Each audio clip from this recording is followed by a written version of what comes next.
ये है दिल्ली क्राइम मोर्चा news network.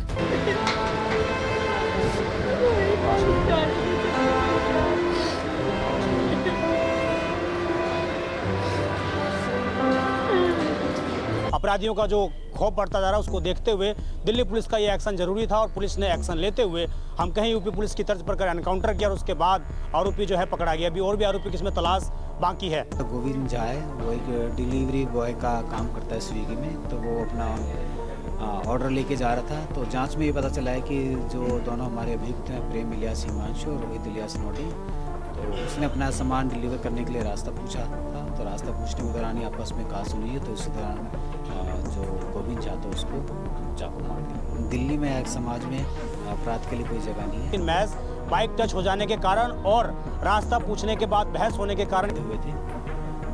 तो टेक्निकल मैनुअल सर्विलांस के आधार पर लोगों ने उनको ट्रेस किया। तो जानकारी में आया था कि दोनों ने अपने पास वेपन्स रखे हुए थे। इसके अलावा एक अभियुक्त के पास एक चोरी की स्कूटी भी थी। इनको समर्पण के लिए बोला गया, बट उन्होंने आत्मसमर्पण नहीं किया। इसमें पुलिस पे फायर किया। तो आत्मरक्षा में पुलिस ने भी कंट्रोल लिमिट होकर फायर किया, जिसमें दोनों व्यक्ति के जो पैर थे उसमें।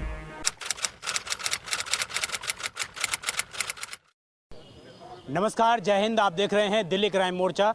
बीते दिनों राजधानी दिल्ली के मधु विहार डाबड़ी थाने के अंतर्गत आने वाले क्षेत्र में एक चाकूबाजी की घटना को अंजाम दिया गया था, जिसमें एक डिलीवरी बॉय गोविंद झा की दर्दनाक तरीके से मौत हो गई थी। इस घटना में दो से तीन और लोगों को चाकू मारे गए थे। आपको बता दें, महज 15 मिनट के अंदर इस पूरी वारदात को आरोपियों के माध्यम से अंजाम दिया गया था। इस घटना के बाद लगातार राजधानी दिल्ली के कानून व्यवस्था पर गंभीर सवाल उठ रहे थे, विशेषकर द्वारका डीसीपी के ऊपर काफ़ी सवाल उठ रहे थे। तो इसको लेकर बीती रात एक एनकाउंटर को कंडक्ट किया गया, जिसमें मुख्य जो 2 आरोपी थे वो पकड़े गए हैं। और आपको बता दें, इसमें अभी और भी टीमें जो हैं जांच पड़ताल कर रही हैं। इस मौके पर हमारे साथ अभी मौजूद हैं द्वारका डीसीपी कुशल पाल सिंह जी। उनसे बात करते हैं, जानते हैं कि आखिरकार क्या पूरी उनके पास जानकारी है। सर, क्या क्या जानकारी है आपके पास और किस तरह की जो एनकाउंटर की वारदात कल हुई है, क्या क्या पूरी जानकारी? ये 29 की घटना की बात है। लगभग 9:30 के आसपास हम लोगों को पीसीआर कॉल हुई थी जी। तो इसमें पीसीआर कॉल पे हम लोगों का तुरंत रिस्पांस था। तो इसके माध्यम से हमें ये पता हॉस्पिटल में जाके भी पता चला कि 4 लोग इंजर्ड कंडीशन में हॉस्पिटल में। कितने बजे पुलिस को कॉल प्राप्त हुई थी? ये 9:27 में हम लोगों को कॉल प्राप्त हुई। उसके बाद भी हम लोगों को 4-5 कॉल और प्राप्त हुई जो इंसिडेंट से रिलेटेड थी। इसमें कुछ इत्तलाएँ हमें हॉस्पिटल से भी आई। तो इस इंसिडेंट में 4 लोग स्टैबिंग के कारण इंजर्ड कंडीशन में एडमिट कराए गए थे। क्या नाम है और कितने बजे की ये बात है जब इनको चाकू लगे थे? एक इसमें जो मृतक था गोविंद झा नाम था, एक हमारा प्रवेश नाम था, इसमें एक अनीश था और एक रोहित था। इसमें जो 4 लोग थे, रोहित कश्यप। तो इसमें गोविंद झा की तो इलाज के दौरान मृत्यु हो गई थी। इसमें बाकी जो अभी 3 लोग थे वो हॉस्पिटल में अभी भी इलाज के लिए एडमिट हैं। इसमें एक बात सामने है कि महज 15 मिनट के अंदर चाकू लगने की वारदात 2 अलग अलग जगह पर हुई। पहली किस जगह पे थी, दूसरी किस जगह? अभी तक जो हमारी जांच हुई, इसमें ये पता चला है कि जो प्लेस ऑफ इंसिडेंट थे इसमें 2 थे। जो फर्स्ट प्लेस ऑफ इंसिडेंट था वो सी ब्लॉक नवजीवन स्कूल के पास था, जिसमें 2 लोग इंजर्ड हुए। उसके बाद दूसरा इंसिडेंट जो था वो हमारा ये दुर्गा माता मंदिर मधु विहार का ही है। तो जो दोनों डिस्टेंस के बीच में लगभग 200-250 मीटर का डिस्टेंस है। पहली घटना 9:06 के आसपास हुई है और दूसरी घटना लगभग 9:14 के आसपास हुई है। जो पहली घटना हुई है इसमें क्या वजह सामने है कि क्यों इसको चाकू मारे गए थे? अभी तक की जांच में ये पता चला है कि रोड रेज का इशू था। इसमें बाइक टचिंग को लेके आपस में इन लोगों का झगड़ा हुआ, जो बाद में स्टैबिंग के रूप में तब्दील हुआ। इसमें रोहित घायल हुआ था, रोहित कश्यप? हाँ, इसमें रोहित कश्यप अभी घायल हुआ था। रोहित अभी भी इलाज के लिए भी हॉस्पिटल में एडमिट है। गोविंद झा को क्यों इन लोगों ने, क्या रोहित कश्यप और उसके दोस्त ने ही चाकू मारे हैं या कोई और इसमें इंक्लूड था? जो हमारा डिसीज्ड गोविंद झा है, वो एक डिलीवरी बॉय का काम करता है स्विगी में। तो वो अपना ऑर्डर लेके जा रहा था। तो जांच में ये पता चला है कि जो दोनों हमारे अभियुक्त हैं, प्रेम इलियास हिमांशु और रोहित इलियास नोडी, तो उसने अपना सामान डिलीवर करने के लिए रास्ता पूछा था। तो रास्ता पूछने के दौरान ही आपस में कहा सुनी है। तो इसी दौरान जो गोविंद झा था उसको चाकू मार दिया गया। एक बात ये सामने आ रही थी सर इसमें कि जो गोविंद झा हैं वो उस टाइम पे आते हैं तो उनसे स्कूटी की डिमांड की जाती है कि मैं इसको अस्पताल ले जाऊंगा, और उसके बाद रोहित और उसके दोस्त जो हैं सुलझते हुए नजर आती हैं। ये क्या सच है?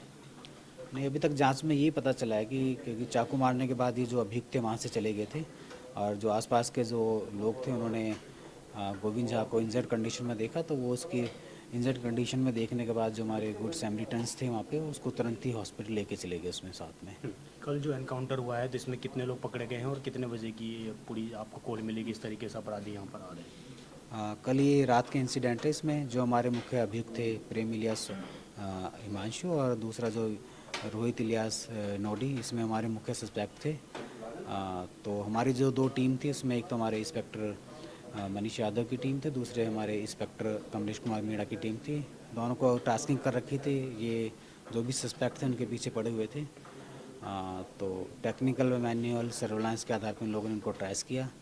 तो जानकारी में आया था कि दोनों ने अपने पास वेपन्स रखे हुए थे। इसके अलावा एक अभियुक्त के पास चोरी की स्कूटी भी थी।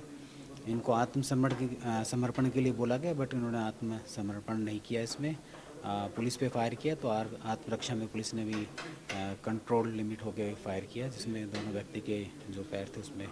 कितने लोगों की टीम ने काम किया इस पूरे चीज़ों को खुलासा करने के लिए? इसमें हमारी मुख्य रूप से दो टीमें रही। इसमें एक इंस्पेक्टर कमलेश कुमार मीणा की टीम थी, जिसके 6-7 जो मुख्य लोग थे वो रहे। इसके अलावा हमारे जो मनीष यादव साहब की टीम थी वो भी रही, जिसमें भी उनके 6-7 जो लोग थे इस टीम में। एक चीज़ और जानकारी थी सर, कल जिस तरीके से बात फैली कि हिंदू मुस्लिम एंगल और तमाम इस तरह की बातें कही गई, जब इंसिडेंट हुआ उसके थोड़ी देर बाद ही, तो इस पर किस तरीके से आगे आप लोगों की टीमें काम कर रही हैं और कैसे?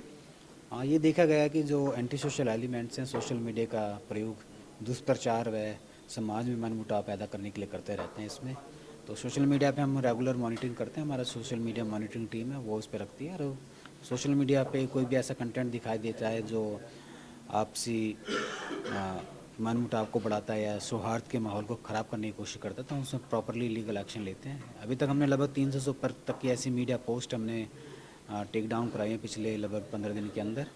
हमारी मॉनिटरिंग कंटिन्यू हम लोग कर रहे हैं, और जो भी ऐसा कोई कंटेंट आता है उस पर हम क्लियरिफिकेशन भी इशू करते हैं इसमें। जी, आगे किस तरह की तैयारी है आप लोगों की?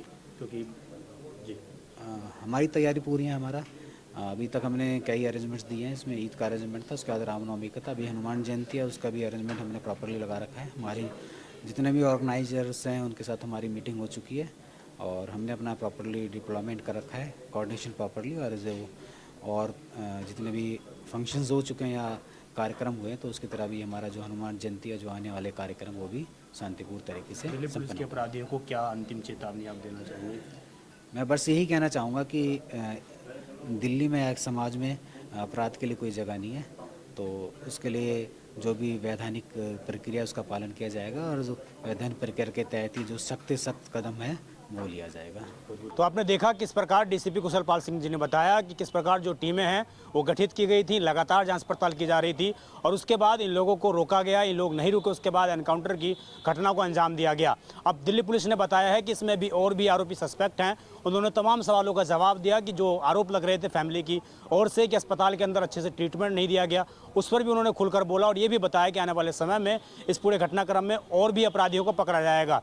इसके अलावा उन्होंने ये भी बताया कि इस तरह की घटना भविष्य में ना हो, इसके लिए पुलिस टीमें लगातार तमाम क्षेत्रों में गश्त कर रही हैं, और विशेषकर जो हनुमान जयंती आने वाला है उसको लेकर भी दिल्ली पुलिस ने खास तैयारी इस बार कर ली है। अब देखना होगा कि आगे किन आरोपियों को पकड़ा जाता है, लेकिन महज बाइक टच हो जाने के कारण और रास्ता पूछने के बाद बहस होने के कारण इस पूरी वारदात को जिस तरीके से अंजाम दिया गया, ये बेहद चौंकाने वाला मामला था। और एक हम कहें तो एक बच्चे के ऊपर तो उसके पिता के साया छीन लिया गया। ये तमाम उस तरह की चीज़ें हैं जो लगातार राजधानी दिल्ली में अपराधियों का जो खौफ बढ़ता जा रहा है उसको देखते हुए दिल्ली पुलिस का ये एक्शन जरूरी था, और पुलिस ने एक्शन लेते हुए हम कहें यूपी पुलिस की तर्ज पर एनकाउंटर किया, और उसके बाद आरोपी जो है पकड़ा गया। अभी और भी आरोपी किसमें तलाश बाकी है। इस खबर पर आपकी जो भी राय हो कमेंट जरूर करिएगा। मैं विजय ठाकुर, आप देखते रहें दिल्ली क्राइम मोर्चा अपने सहयोगी दीपांशु के साथ। धन्यवाद।